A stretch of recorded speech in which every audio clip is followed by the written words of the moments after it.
devastating our economy. It's not ready for prime time. The President's even acknowledged it. He's signed 7 bills to defund or repeal components of the law himself. It's time this House takes action, and then the Senate does their job and takes action as well. I yield back the balance of my time. The gentleman's time has expired. The gentleman from Kentucky reserves. The gentlewoman from New York is recognized. I'm very pleased to yield 2 minutes to the distinguished gentleman, Mr. Blumenauer. Gentleman from Oregon is recognized for 2 minutes. I appreciate the gentlewoman's courtesy, as I appreciate actually the hard work of the Appropriations Committee that has been placed in an impossible situation. We still have pending the THUD bill. You know, people were serious about cutting government spending and enforcing the Republican budget. We would be having appropriations bills on the floor and we would be dealing with them. We're not, because the Appropriations Committee was given an impossible challenge. They were given funding levels that the House will never approve, that Republicans in the House will never approve. And we're sitting here with Obamacare as sort of a sidelight. It's going forward. Everybody in this chamber knows that the President wouldn't sign it. It's not going through the Senate. And that train has left the station. But what we need to be doing is getting down. I heard my friend from Indiana talk about real things. The Appropriations Committee, if they were given real spending limits and time on the floor and regular order, these are accomplished, distinguished people who care about the integrity of government, and they could work it out. The quickest way to do it is if the Republican leadership would allow a conference committee on the budget. This is what's handcuffed the Appropriations Committee, is they're operating under this unrealistic ideological document that won't pass the House. If the Republican leadership would appoint conferees, we could work with the Senate that passed a budget, and we get down and work out something that is agreeable. And then we won't have this fool's errand. We won't have the hard work of the Appropriations Committee and their staff off into the Netherlands, and we can get down to cases. It doesn't have to be this hard. Let regular order work. Stop the sideshow. The gentleman's time has expired. For what purpose does the gentleman from Kentucky seek recognition? Madam Speaker, I yield 2 minutes to the gentleman from Colorado, Mr. Gardner. The gentleman from Colorado is recognized for 2 minutes. Thank you, Madam Speaker. Mr. Chairman, I rise to engage Chairman of the Appropriations Committee in a colloquy. I would like to thank Chairman Rogers for his dedication and willingness to work with all members of the House of Representatives when their states are impacted by natural disasters.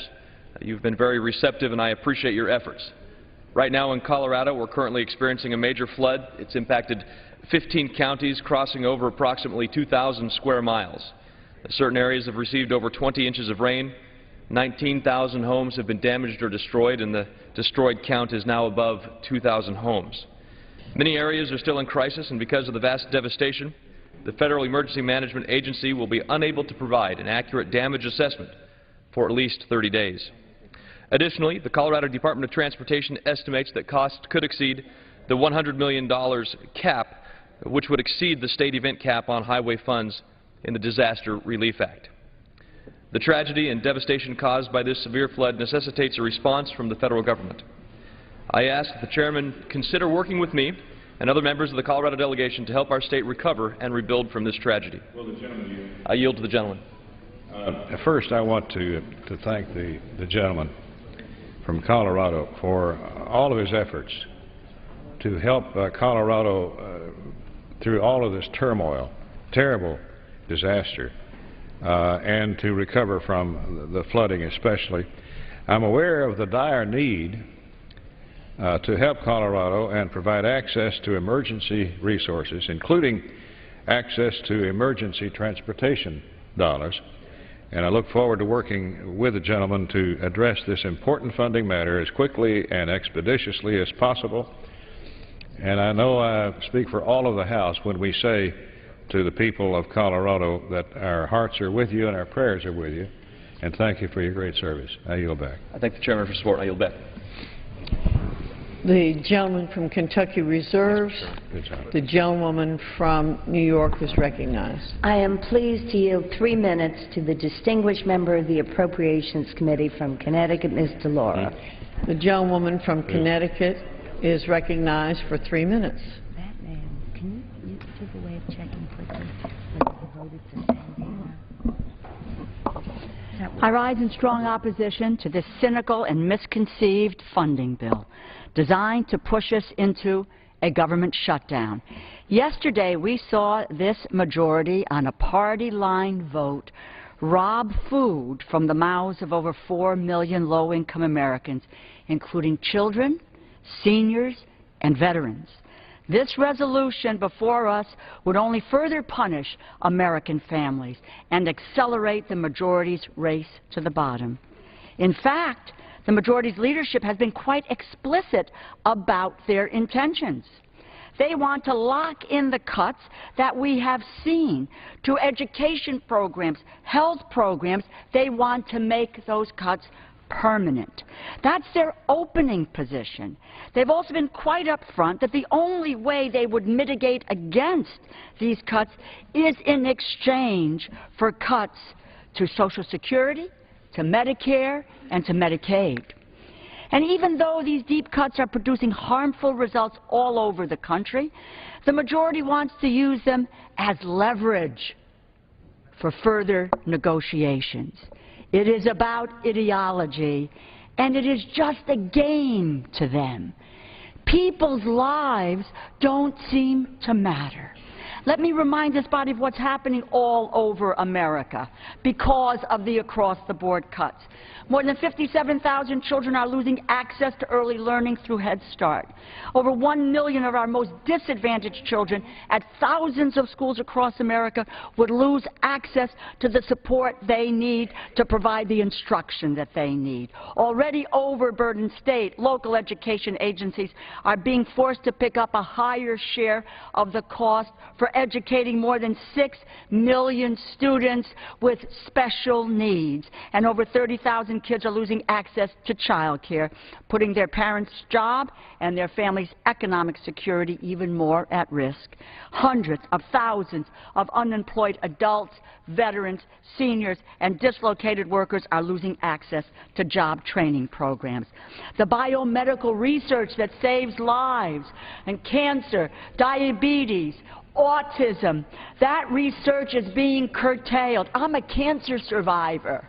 Biomedical research and the grace of God have allowed me to stand here today, but they would cut off biomedical research. It's either going to be delayed or lost, and the list goes on. Food safety, law enforcement, public health. We compromise our economy, the health and the well-being of American families, and our very future as a nation. Instead of working to pass a compromise bill that addresses the budget in a serious and in a responsible manner, they have used this process to try yet again to derail the Affordable Care Act and deny Americans affordable health care for the 42nd time. These members have health insurance. Most Americans do not, that they can afford. 30 seconds? Thank you. Thank the gentleman. Let's recognize for an additional 1 minute. Members of Congress have health insurance. People in this nation can't afford health insurance, but they would cut it off. They would make it impossible for people to get preventive care, to keep their kids up to age 26 on their own health insurance coverage, and say to the insurance companies, go for it again. You can't deny people health care coverage and talk about pre-existing conditions. Families all over America are struggling. This budget resolution is designed to make it worse for them. This is not a game. We are talking about people's lives. We have a moral responsibility. We are here to represent the American people, not our own personal agenda, not our own political agenda, and our own ideology. We have to do better, and so we must vote against this bill, and I yield back the balance of my time. Thank you. The gentlewoman from New York reserves. The gentleman from Kentucky is recognized. I Madam reserve my Speaker, time. may I ask how much time remains? The gentlewoman from New York has 11 minutes, and the gentleman from Kentucky has 6 minutes. I reserve. Madam Speaker, I'm very pleased to yield 2 minutes to the distinguished gentleman from Georgia, Mr. John Lewis. The gentleman from Georgia is recognized for 2 minutes. Wait a minute.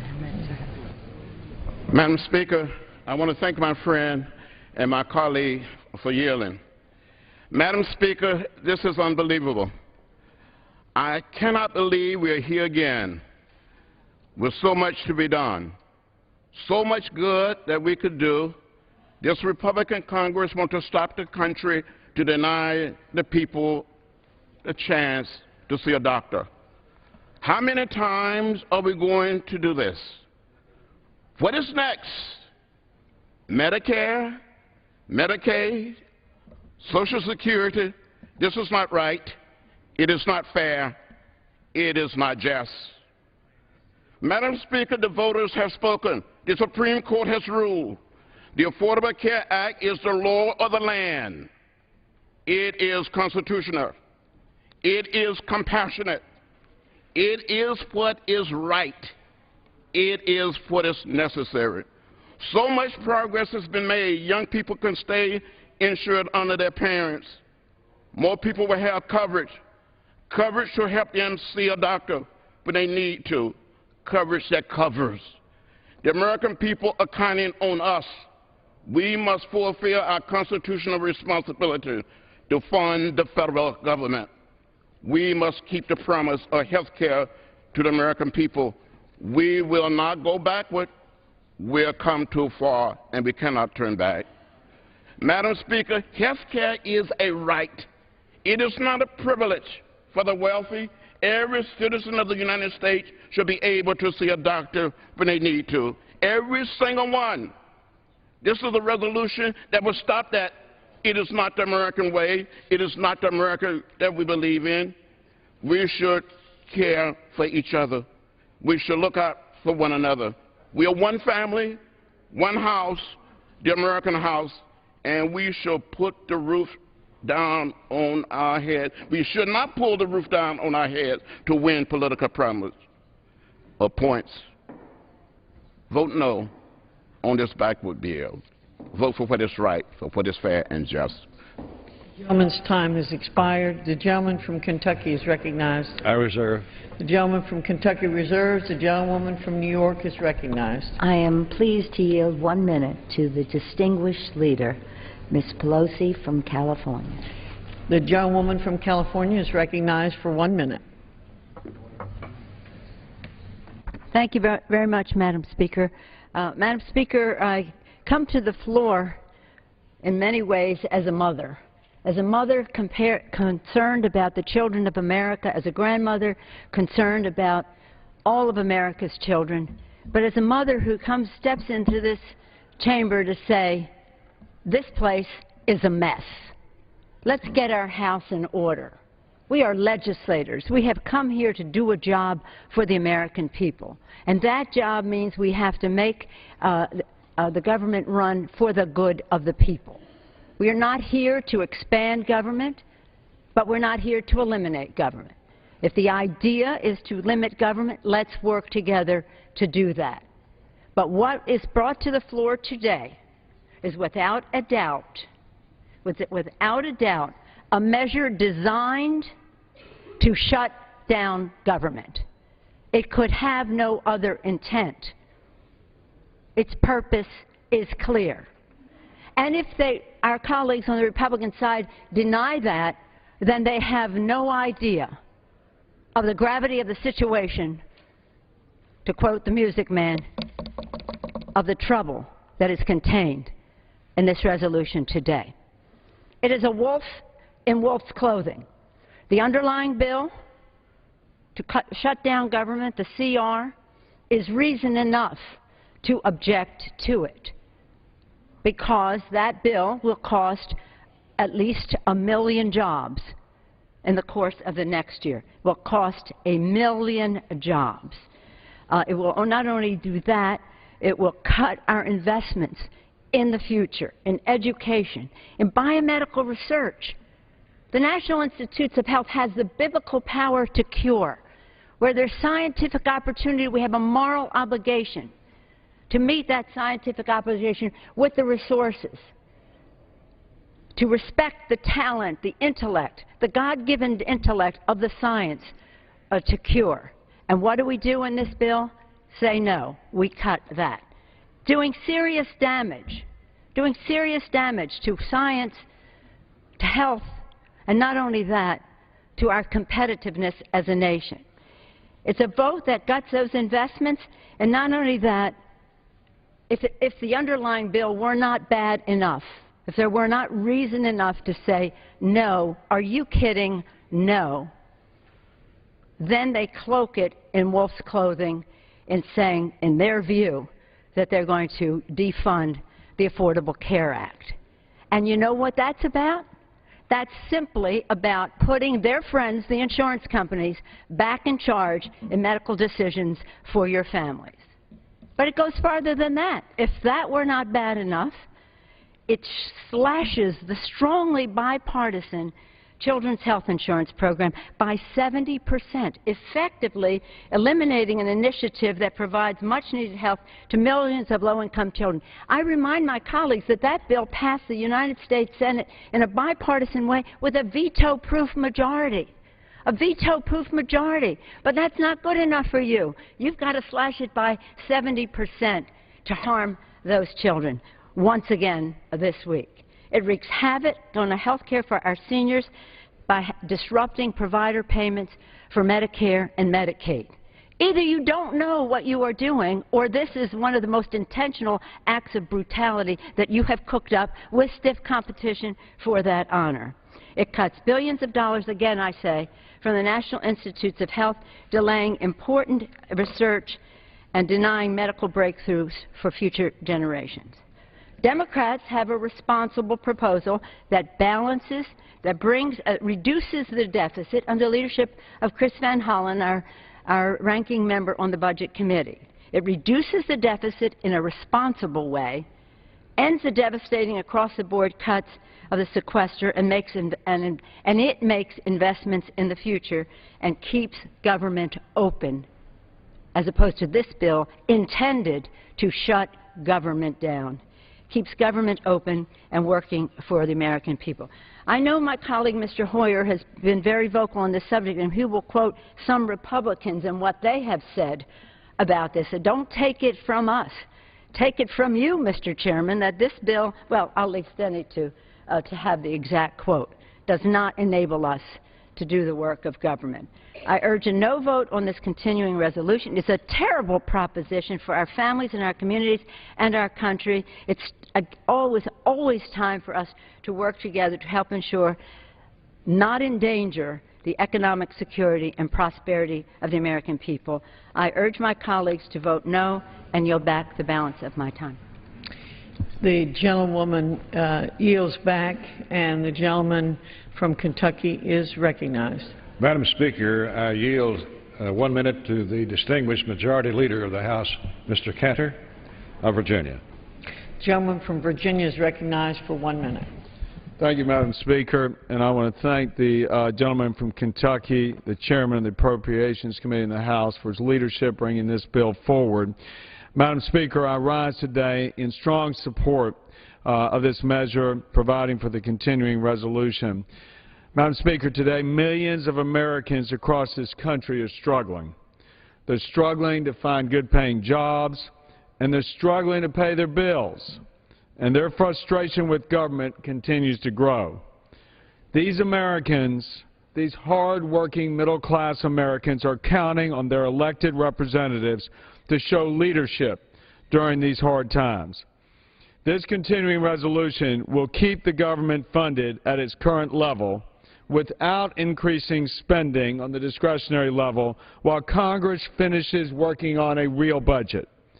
Americans are tired of seeing their government continue to spend more and more of their hard-earned tax dollars, and for the first time since the Korean War, it'll be possible to have 2 consecutive years of discretionary spending cuts. This resolution will also protect the working middle class from the devastating effects of Obamacare.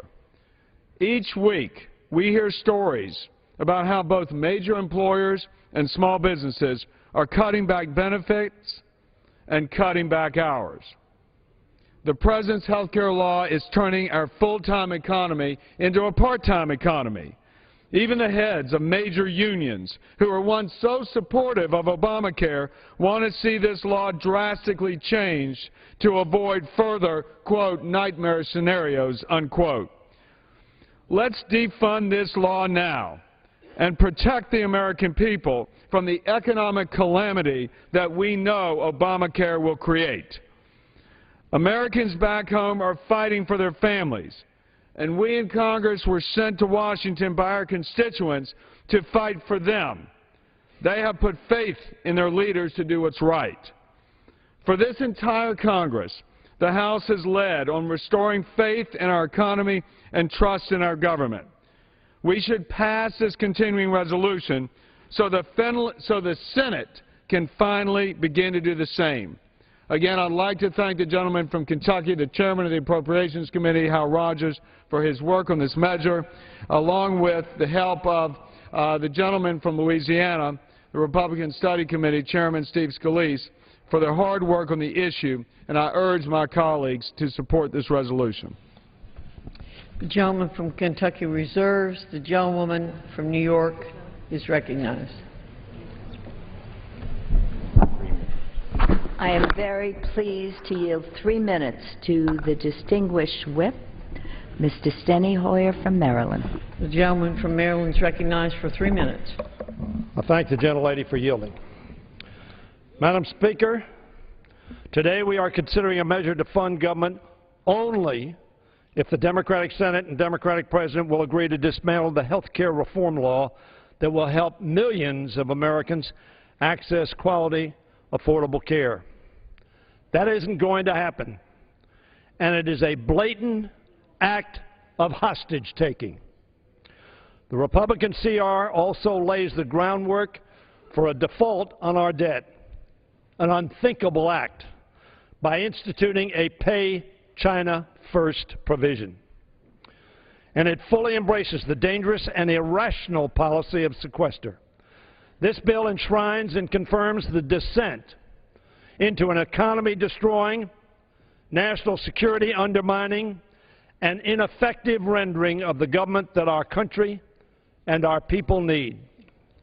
The majority party, with its destructive obsession with the repeal of the Affordable Care Act and its unrestrained hostility towards government, has offered this bill notwithstanding Republicans' hollow claims of irrationality of the sequester policy their party adopts. The majority does so notwithstanding their chairman's accurate description of their policy of sequester, and I quote the distinguished chairman, Mr. Rogers, as, quote, unrealistic and ill-conceived. His words, not mine. A policy which Chairman Rogers himself says, and I quote again, must be brought to an end. His words, not mine. Chairman Rogers' vote today and the votes of his colleagues will, I expect, do just the opposite. They will vote to continue a policy that will inevitably lead to an American decline and retreat. I will not be party to the disinvestment in America's greatness. Today's bill undermines the education of our children, the security of our seniors, the present and future health of our people, the strength, training, and readiness of our armed forces, the growth of our economy and the creation of jobs, the quality and viability of our infrastructure, the health of our environment, the proper compensation and respect for those who labor in the public sector, and most certainly, the honoring of America's debts and obligations. Today's bill undermines all those priorities and more. I will not support it, and I urge my colleagues to oppose it. And it continues us on the path so aptly described by Chairman Rogers, again, his words, not mine, as this lurching path from fiscal crisis to fiscal crisis. I urge my colleagues with wisdom and courage on your side of the aisle to oppose this bill. 30 additional seconds. The gentleman's recognized for 30 additional seconds. Madam Speaker, I am for a comprehensive, balanced, and responsible policy that will put this nation on a fiscally sustainable, stable path. I have been and continue to be willing to work with all of my colleagues to adopt such a bill. I take nothing off the table. I believe it will take both reason and political courage to achieve such an objective. Americans are hoping and, yes, praying that we will have such wisdom and such courage. I urge my colleagues to oppose this bill and commit themselves to adopting a bipartisan and effective alternative to this destructive and irrational path. The gentleman's and I time yield has back the balance expired. of my time. The gentleman's time has expired. The gentleman from Kentucky is recognized. Madam Speaker, I yield 1 minute to the gentleman from California, Mr. McClintock. The gentleman from California is recognized for 1 minute. I thank the gentleman for yielding. Madam Speaker, the minority whip is dead wrong. This measure protects the full faith and credit of the United States by assuring that our sovereign debt will be paid in full and on time. It is imperative that our creditors know that whatever battles rage in Congress, their loans to this government are absolutely secure. Our ability to pay all of our bills depends on our credit, and this resolution guarantees it. It also addresses two crucial fiscal concerns. I am getting frantic and heartbreaking calls from folks who've just received staggering increases in their health premiums, who've been notified their health plans being dropped or having their work hours cut back as a result of Obamacare. This stops that train wreck. And second, it's for limited duration. CRs abandon our fundamental responsibility to superintend the nation's finances. They should only be used as stopgap measures, and this bill does that. This resolution keeps the government open while meeting these vital tests. I yield back. The gentleman's time has expired. The gentlewoman from New York is recognized. I'm very pleased to yield 1 minute to the gentleman from Virginia, Mr. Moran. The gentleman from Virginia is recognized for 1 minute. Thank you, Madam Chairman. This vote is about more than these two throwaway provisions, which we know are not going to be taken seriously and should not by the Senate or by the country. But I'm going to oppose it for another reason, because I used to be very proud of this institution, used to be able to go through my community, and many of those who have served as long as I have know what it was like to be proud to be a member of Congress, to know that we had improved the lives of our constituents, that we had helped them build bridges and buildings and roads, that we could walk through the NIH campus, proud of what we had done for biomedical research, knowing we were improving lives, curing illnesses. We know what the government can do. This bill doesn't allow the government to do what it can to improve the lives of our people. We need to believe in this government again. We need to do what this Congress was meant to do. We need to fund the government adequately to be a first-class society and with a first-class economy that can compete and beat anyone. We can't do that on the cheap, and that's why we ought to vote against this. Thank you. The gentleman's time has expired. The gentleman from Kentucky is recognized. Madam Speaker, I yield 1 minute to the hardworking member of our Appropriations Committee, Mr. Nunley of Mississippi. The gentleman from Mississippi is recognized for 1 minute. Thank you, Madam Speaker. I want to thank the chairman for yielding, but more importantly for his leadership.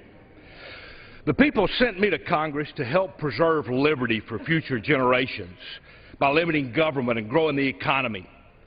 There's not a single law worse for individual liberty, for limited government or job creation than Obamacare.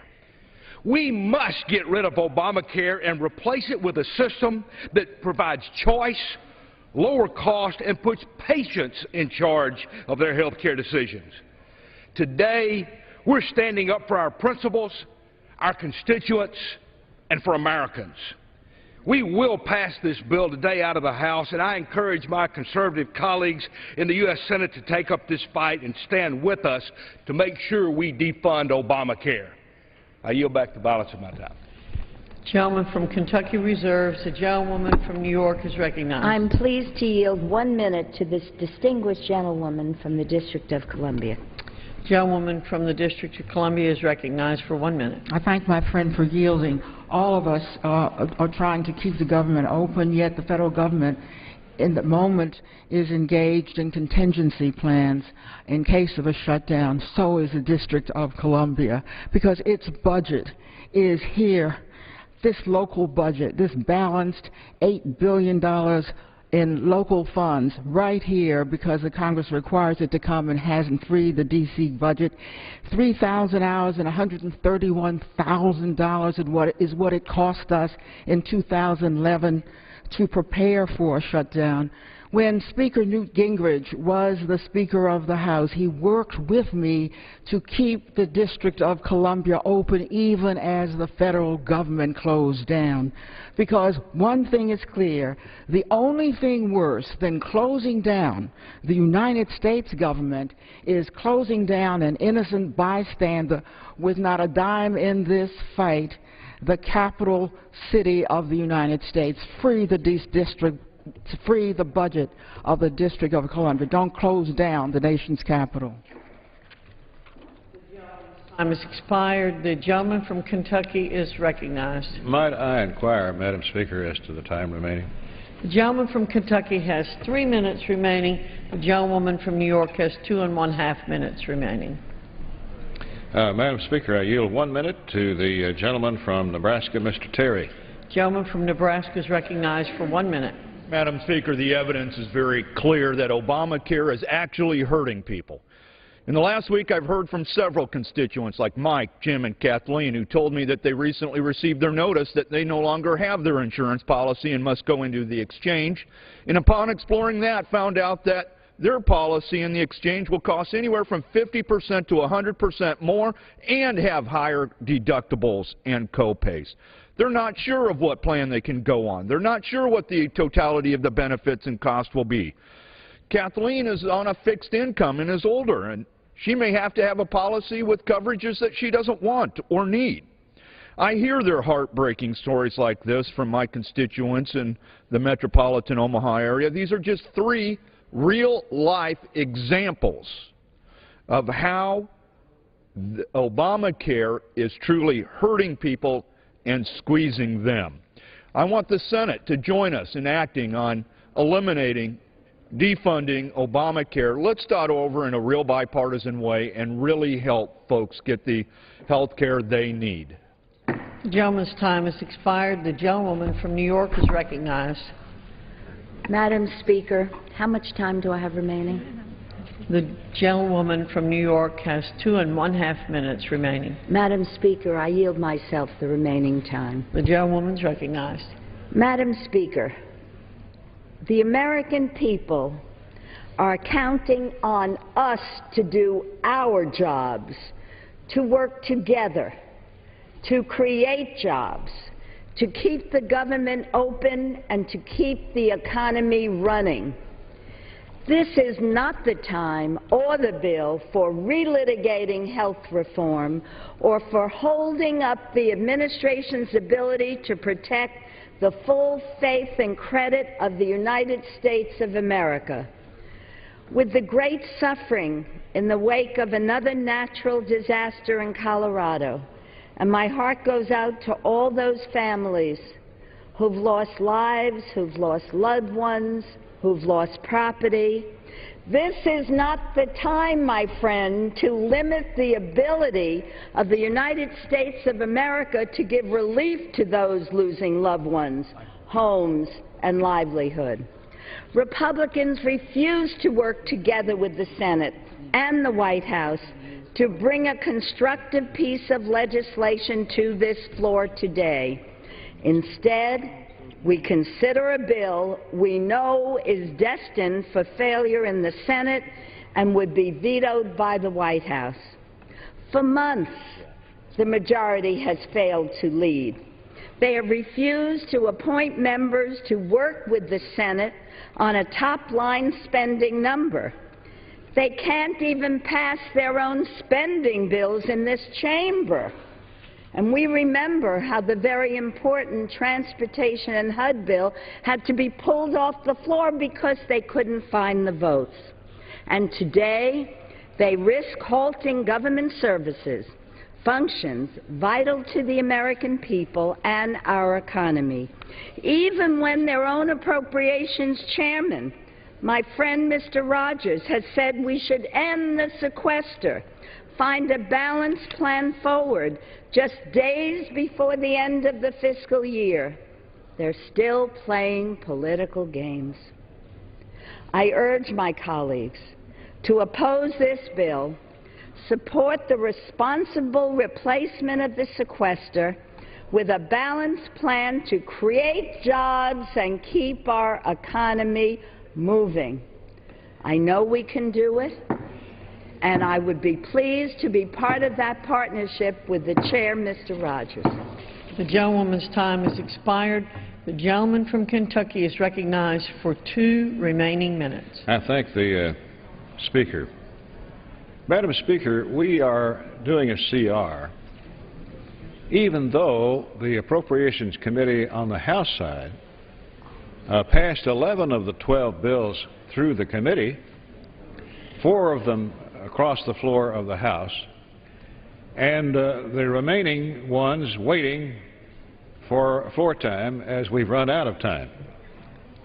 Consequently, this continuing resolution will continue the government past the September 30 end of the fiscal year.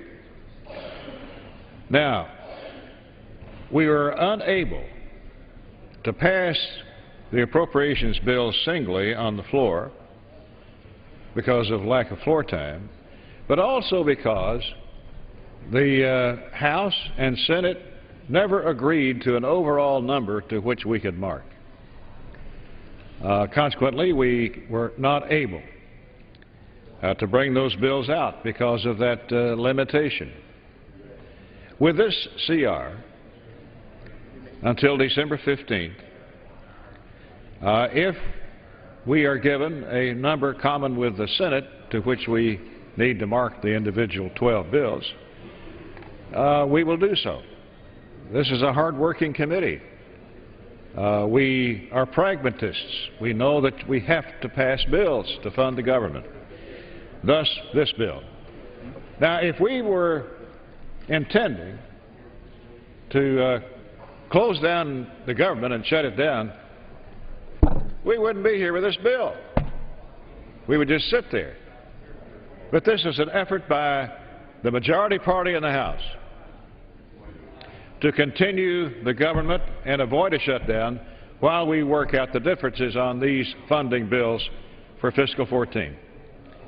Now, Madam Speaker, this continuing resolution is straightforward, it's clean, it's short-term, it continues reductions in federal discretionary spending. I would point out we've actually cut discretionary spending the last 2 years by $120 billion, the first time that's occurred since World War II. So we're trying to be responsible. This bill is responsible, and I urge a yes vote. The gentleman's time has expired. All time for debate has expired. Pursuant to House Resolution 352, the previous question is ordered on the joint resolution as amended. The question is on engrossment and third reading of the joint resolution. All those in favor say aye. All those opposed, no. The ayes have it. Third reading. Joint resolution making continuing appropriations for fiscal year 2014 and for other purposes. For what purpose does the gentleman from Illinois seek recognition? Madam Speaker, I have a motion to recommit at the desk. Is the gentleman opposed to the joint resolution? Madam Speaker, I am opposed. The gentleman qualifies. The clerk will report the motion. Mr. Enyart of Illinois moves to recommit the joint resolution, House Joint Resolution 59, to the Committee on Appropriations with instructions to report the same back to the House forthwith with the following amendment. At the end of the joint resolution, before the short title, insert the following: full-year funding for accounts to process Social Security, Medicare, and Veterans benefits. Section 137, notwithstanding Section 106, appropriations. Madam Speaker, I reserve a point of order. I reserve a point of order. Is there objection to suspension of the reading? Without objection, the reading is suspended. Pursuant to the rule, the gentleman from Illinois is recognized for 5 minutes in support of his motion. Thank you, Madam Speaker. Madam Speaker, this is the final amendment to the bill, which will not kill the bill nor send it back to committee if adopted. If adopted, the bill will immediately proceed to final passage as amended. Madam Speaker, we are 9 short days from the end of the fiscal year and 3 weeks from when we as a nation can no longer pay our bills. In 2011, congressional leaders changed the rules for the first time ever by debating whether the United States should voluntarily refuse to pay its bills. Congress ultimately raised the debt limit, but this partisan brinkmanship led to business uncertainty, a drop in consumer confidence, and the first ever downgrade of our nation's AAA credit rating. Most importantly, it cost job growth. I cannot believe that the full faith and credit of the United States would be threatened by this House. I cannot fathom how we can choose not to pay the bills we've already incurred. As we stand here today, we are hurtling toward a government shutdown and once again facing default. I'm offering this amendment because the last thing we should be doing is threatening seniors with losing their Social Security and Medicare. Our troops protecting us both domestically and overseas shouldn't have to worry about whether they'll be paid. With this amendment, Social Security checks will be processed and mailed on time. Medicare and veterans benefits will not be cut nor delayed. Our servicemen and women serving around the world will receive the pay they have earned. This amendment prohibits Social Security from being privatized and Medicare from being turned into a voucher program. Madam Speaker, I represent 136,263 Social Security recipients and 1,000 more veterans in Southern Illinois. Real people, not statistics. They're not only the retired, they are the disabled, widows, spouses, and children who look to us for leadership and depend upon us to do the right thing. Madam Speaker, our nation is at a crossroads. This body was sent here by our constituents to govern. Instead, a determined few have turned the House of Representatives away from solving problems and are creating problems. We need to turn to the most important work of our great nation today, creating jobs for those who want to work but can't find employment. I hope my colleagues across the aisle will signal to the American people that they are ready to get about the serious business of governing. Join me to protect our seniors, our veterans, and our brave servicemen and women. We cannot do less. Madam Speaker, I yield back. The gentleman yields back. For what purpose does the gentleman from Kentucky seek recognition? Madam Speaker, I withdraw my reservation on point of order. The reservation's withdrawn. Madam Speaker, I rise in opposition to the motion. This continuing resolution we spent the last hour debating is absolutely necessary to keep the lights on in our government. A shutdown is not what our businesses need, not what our troops need, not what our people need, and not what our country needs. The CR is straightforward, it's short-term, it gives us the time we need to sort out our fiscal differences with the other body. By funding the government until December 15th, Congress and the President will have time to construct a budgetary path forward that deals with the most pressing fiscal issues we face, raising the debt ceiling and constructing one common discretionary number while we find true savings, especially through entitlement reform. Now, this motion to recommit picks out a few programs and would fund them for the entire next year. not the next 90 days, not till December 15th. This motion would pick out a few programs to continue funding for the rest of the year. Well, that's not the issue. It misses the point. The issue is whether we can get agreement on an overall discretionary number and replace sequester for all programs, not just a few. To get the additional time to negotiate, we've got to pass this CR now. The motion also addresses the importance of Social Security and Medicare. There's nothing in this CR that does anything but preserve these programs and protect the benefit payments for each and every recipient. For better or worse, Madam Speaker, we have spending levels in place that are enforced by sequestration. Should my Democrat colleagues wish to do away with those limits, I'd respectfully invite them to vote against this motion to recommit so we can keep the government open and negotiate a full debt package between the House, the Senate, and the President. This bill is about keeping the government open, preventing a shutdown, providing the important services that only the federal government can deliver for our people. The gentleman's motion is tantamount to shutting down the government because it will never allow for passage of the one thing critical to the functioning of government, which is the continuing resolution before us. So I urge my colleagues to vote against the motion and for final passage of the CR. Yield back. The gentleman yields back the balance of his time.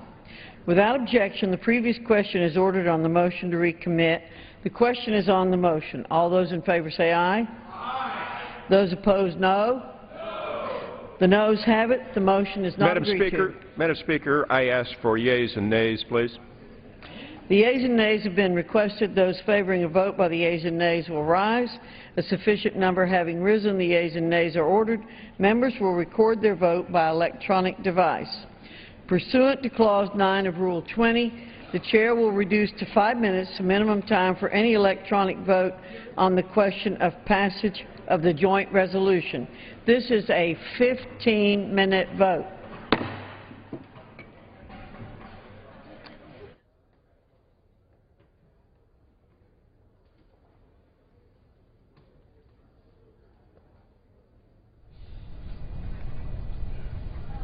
The end of the fiscal year 2013, is 10 days away. That's September 30th, and Congress has yet to complete work on their fiscal year 2013 spending bills. So the House Republican leaders have crafted a continuing resolution, continuing federal spending through December 15th, 3 more months. They've also attached to this continuing resolution, this CR, language which would defund the 2010 health care law. This is the motion to recommit vote. Last chance for Democrats to change the bill. Final passage is next, and that will wrap up work this week in the House. We want to open up our phone lines, hear from you on Twitter about what you think of the approach here in the House of the CR that also defunds Obamacare. Here are the numbers to use. If you're a Democrat, that's 202-585-3885. Republicans, 202-585-3886, and independents and all others, 202-585-3887. Make sure you mute your television or radio, and we welcome our C-SPAN radio listeners to the conversation as well. Our hashtag is C-SPAN Chat. We'll read some tweets, too. Joining us from Capitol Hill is CQ Roll Call's Emma Dumaine, covering the CR debate in the House today. What are the prospects for passage? What's it look like this morning in the House? I think prospects for package are very good. I think we're going to, pardon me, I think we're going to see a party line vote. I think all the Republicans are going to vote for this. I think nearly all of the Democrats are going to vote against this. You have some Democrats on the more moderate to conservative end of the spectrum who might vote in favor of this, those who didn't support the President's health law back in 2010 and haven't supported it since. But I don't think that there's any doubt that this will pass the House with overwhelming Republican support today. Then the debate swings to the other side of the Capitol, goes over to the Senate next week. How does Majority Leader Harry Reid strip out that language that defunds the health care law? Well, I think that, it's very easy for him to strip it out. I think the question is, can he send it back to the House and have that be kosher with the Republican majority here? Speaker Boehner tried last week. He put out a proposal that would have used sort of a legislative maneuver to send a CR to the Senate. And a condition of passing the CR would be an up or down vote on defunding Obamacare that sort of had no sort of binding effect. And that wasn't enough for House Republicans, and he had to change the strategy so that it was tied to the actual legislation. I think that's the big guessing game right now. If it is scrubbed of that language in the Senate, what will the House do?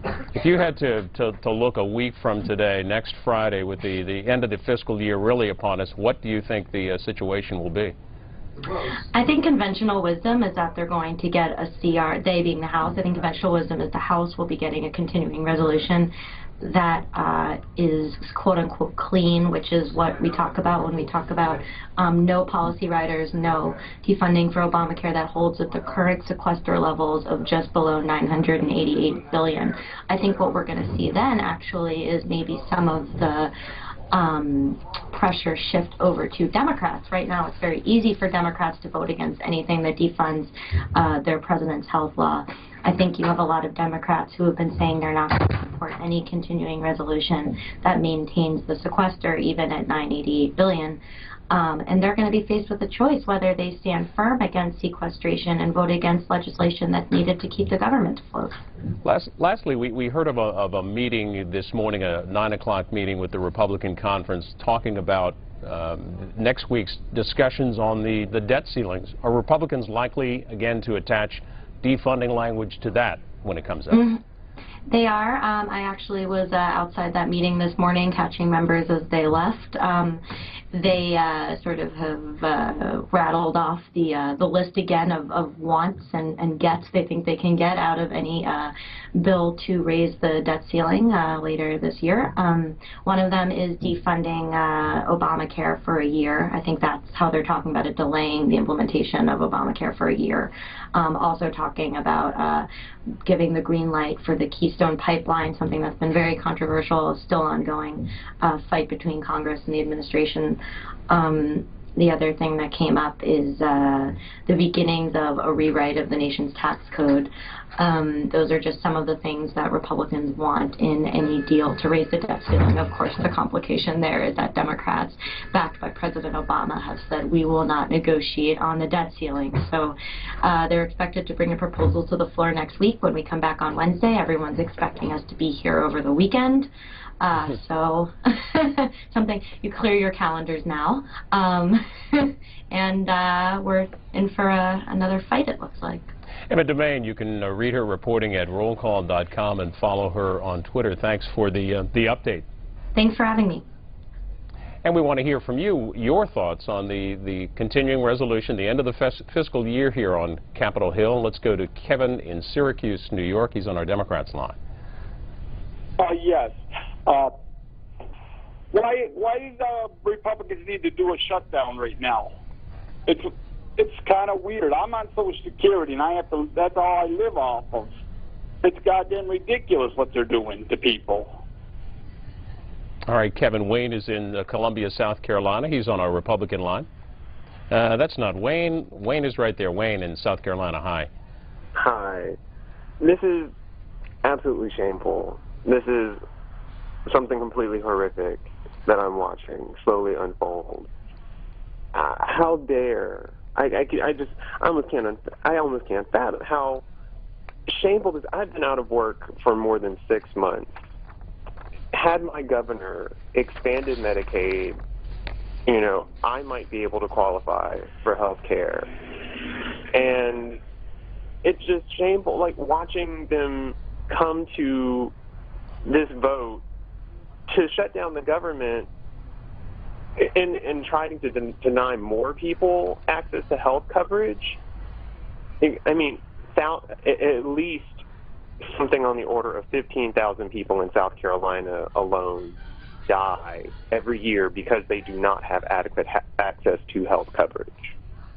And Wayne, you said you're on Medicare, right? No, I've just been I'm unemployed. Even when I was working, my employer didn't offer any kind of benefits at all. Well, in addition to the end of the fiscal year, September 30th, October 1st is the start of the health care exchanges in many states, part of that 2010 health care law. Let's check a couple of tweets and opinions at C-SPAN chat. Here's one from Sheila who says, Steny Hoyer, what part of we the people don't you understand? You are not going with Obamacare. Stop shoving it down our throat.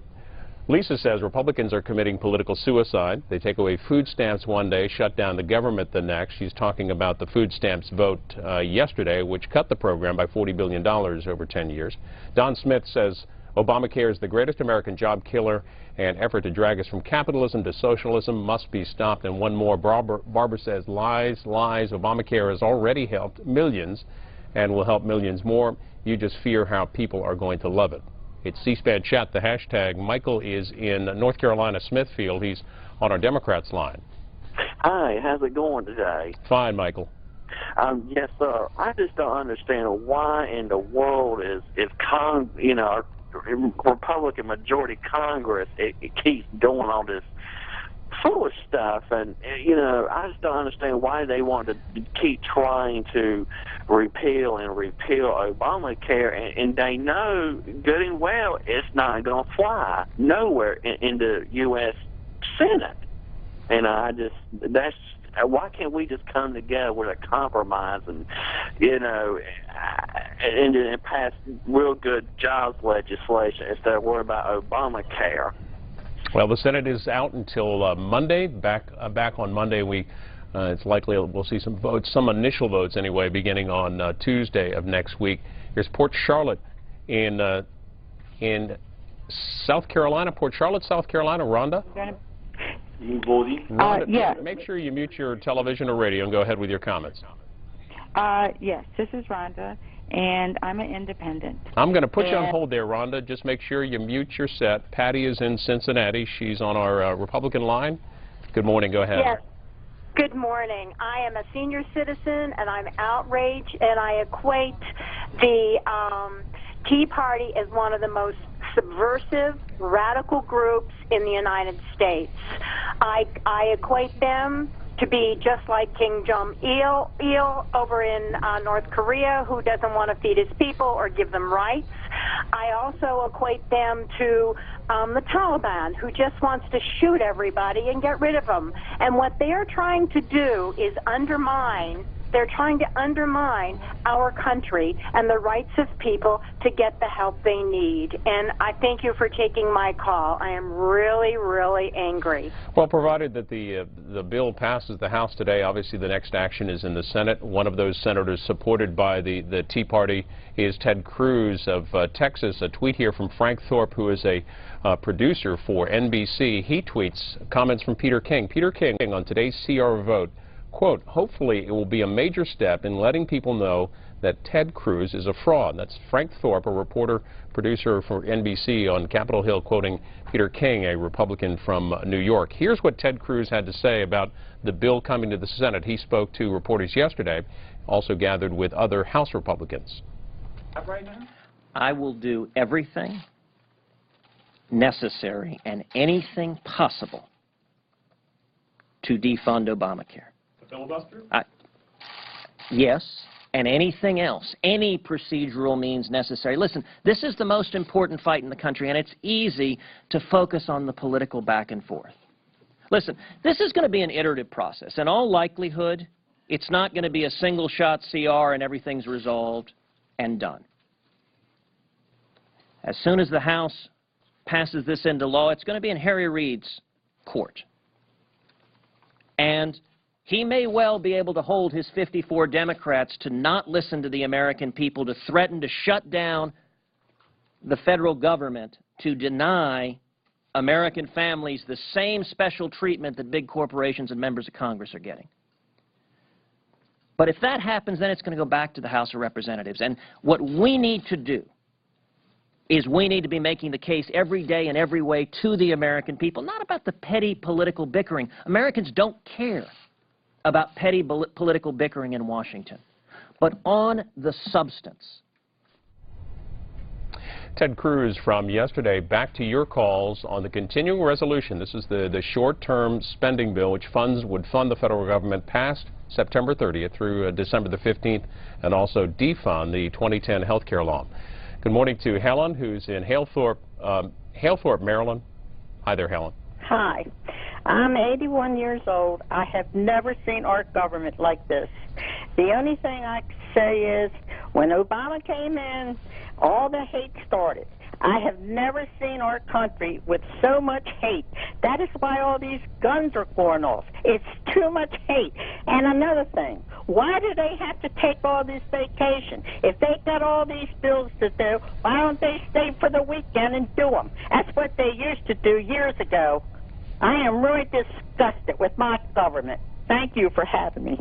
To our Democrats line, Mechanicsburg, Robert, Mechanicsburg, Maryland. Where are you calling from? Mechanicsburg, Pennsylvania. Pennsylvania, of course. Go ahead on our Democrats line. Yes, I am a registered Democrat. I've been watching this debate of the CR bill. All I see from Democrats is politics. They are not hearing the American voice about how much damage this is creating to people that elected them. Now, they need to take some responsibility on this. Obamacare is a wreck. We all know it. They need to face up to it, make some adjustments, delay this thing till they get it right. This is craziness on their part. Pelosi, oh, we got to pass it before we find out what's in it. That's a real leader there. Robert, that is a real leader. What's your biggest single concern as an individual about the health care law?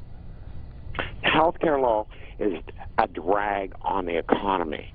The health care law is causing harm to people. It's coming between the patient and doctor. I know this. All right, Robert in Mechanicsburg, Pennsylvania, a couple of tweets. C-SPAN chat is the hashtag. Here's one. Individual says he's 70 years old. I'm on Keystone 65. No one has been able to tell me how this will affect seniors like me when October gets here. And another from Northing Jane. Obamacare increases insurance costs, increases medical costs, increases uninsured rolls, and it decreases the quality of care. And this one's from Kim, who says, Nancy Pelosi, as a grandmother, you should be concerned with the financial burden they are inheriting. She's referencing Nancy Pelosi's final comments there on the floor just before these votes. Garth is in Chelsea, Alabama, on our Republican line. Yes, sir. Hi, Garth. Hi, how you doing? Fine, thanks.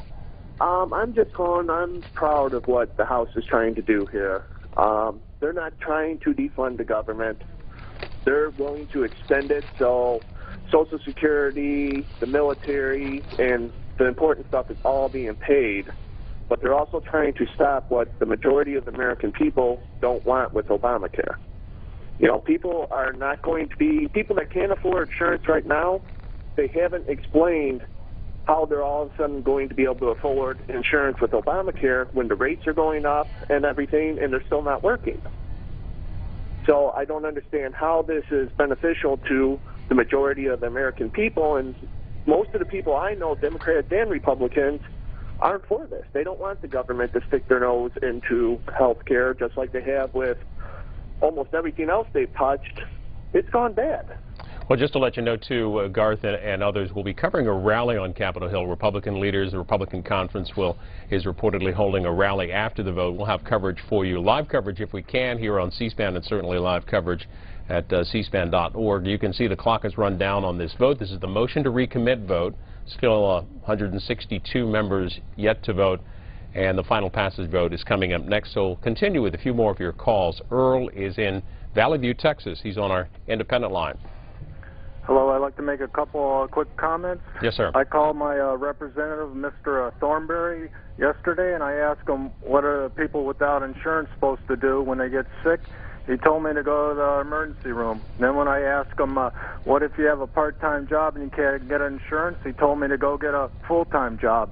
And then when I asked him about the homeless people I drive by every day, they told me to, and they're all dirty, he told me to bring them home to my house and clean them up. These guys need to be questioned on live TV. Thank you. Okay, here's Edward in Irvine, Kentucky. He's on a Republican line. Yeah, thanks for taking my call. You bet. I'm actually in support of this bill that they're trying to put forth. I mean, because they need to try to defund the health care law. I mean, I just got my new updates from our health at work, and our stuff's going up. I mean, it ain't helping bring stuff down. It's actually increasing the cost. And I mean, it really frustrates me whenever I see people around where I live and stuff like that. They're getting like free health care. I mean, they're getting like food stamps and all this other stuff, but they're able to work, and they're not, you know, putting forth the effort to get it on their own. And people like me have to pay for it. It's one job. Edward, thanks for your call. Just a quick note about what's ahead. This is the motion to recommit vote. Final passage on the CR is next. And writing about the what's ahead in the U.S. Senate, the Wall Street Journal today, they said that it could take a week after the expected House passage of the spending bill for the Senate to surmount procedural hurdles, strip out measures hampering the health law, and hold a final vote. They say that the bill would then return to the House, but it is far from certain that GOP leaders would quickly bring it up and approve it without additional changes. Let's get one more call here to Oregon. Jen's on our independent line in Gresham. Hi.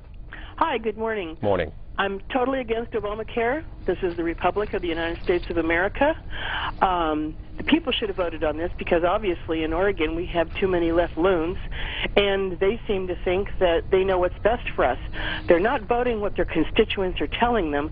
They're voting what they think is best for us, and they don't know what's best for us. I think in the budget there could be other cuts, like $100 million to Africa for Michelle and Barry Obama to take their closest friends with them, $7.4 million to Martha's Vineyard for their closest friends for a birthday party. This is arrogance. This is decadence. But getting back to Obamacare, no. UPS is cutting out insurance for spouses and children because Obamacare is coming. It's not lowering the costs. And what idiot in their right mind would pass a bill without reading it? Nancy Pelosi, Barbara Boxer, Dianne Feinstein, they need to retire. It is unbelievable how insane this is.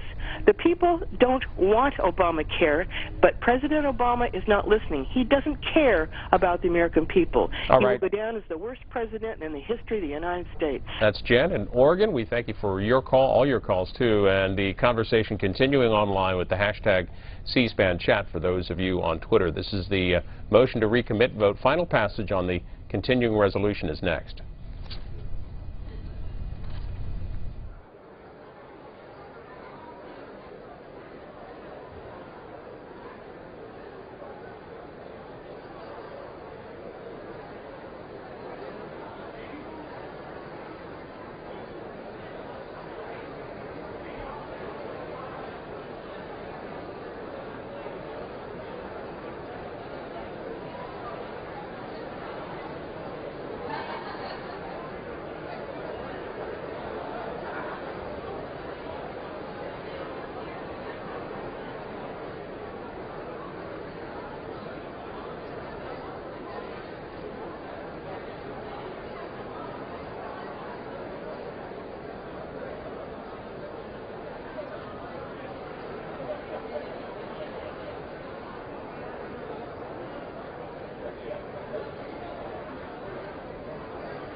On this vote, the yeas are 190 and the nays are 228. The motion is not adopted.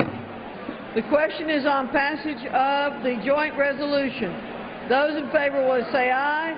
Those opposed will say no. The ayes have